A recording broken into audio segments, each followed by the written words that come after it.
Yes, उपसभापति महोदय, शिक्षा प्रणाली के प्रति असंतोष का यह सिलसिला कई वर्ष पहले शुरू हुआ था और वह केवल हमारे देश तक सीमित नहीं है।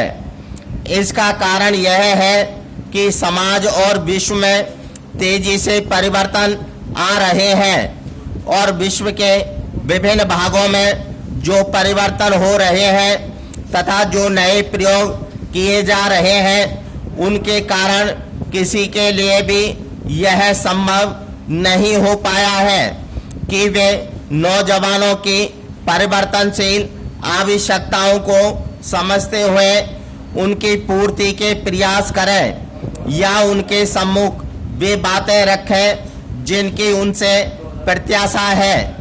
लेकिन इसका यह मतलब नहीं है कि हम निराश हो जाएंगे। कोई शक नहीं कि बड़े परिवर्तन अपेक्षित है और मुझे यह देखकर प्रसन्नता है कि केंद्र में और राज्यों में शिक्षा मंत्रालय इस ओर गंभीरता से ध्यान दे रहे हैं। पैरा, कुछ नए कार्यक्रमों की शुरुआत हो चुकी है और कुछ अन्यों की योजनाएं बनाई जा रही है। मैं नहीं समझती कि आप में छात्र आपके द्वारा प्रस्तावित परिवर्तनों से संतुष्ट हो जाएगा, लेकिन साथ ही हमें इस तथ्य को भी स्वीकार करना होगा कि जो व्यवस्था विद्यमान है उसमें अचानक कोई परिवर्तन नहीं किया जा सकता।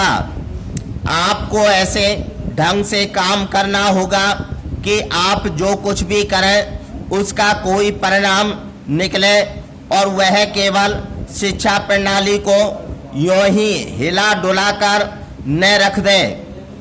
हम जानते हैं कि अगर कोई छोटी सी भी गड़बड़ी होती है तो छोटे बड़े आंदोलन शुरू हो जाते हैं और मैं नहीं सोचती कि जितने आंदोलन शिक्षा को लेकर आजकल चल रहे हैं उनसे ज़्यादा चलने से कोई भी लाभ हो सकेगा। पैरा, मैं यहाँ निर्धारित धनराशि में बढ़ोतरी या कटौती को बहाल करने की घोषणा करने नहीं आई हूँ।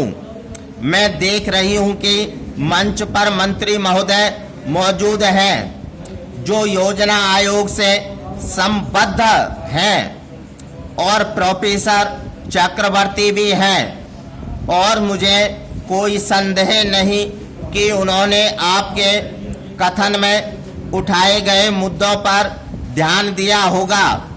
शिक्षा मंत्री को मालूम है कि मंत्रिपरिषद में मैं उनके कार्यक्रमों की एक सबसे कट्टर समर्थक हूँ, लेकिन हमारे सामने राष्ट्र के सामने बहुत ही कठिन वित्तीय स्थिति अवश्य है और यह कहना ठीक नहीं होगा कि अगर किसी काम के लिए अपेक्षाकृत कम धन का निर्धारण होता है तो वह हम महत्वपूर्ण होता है।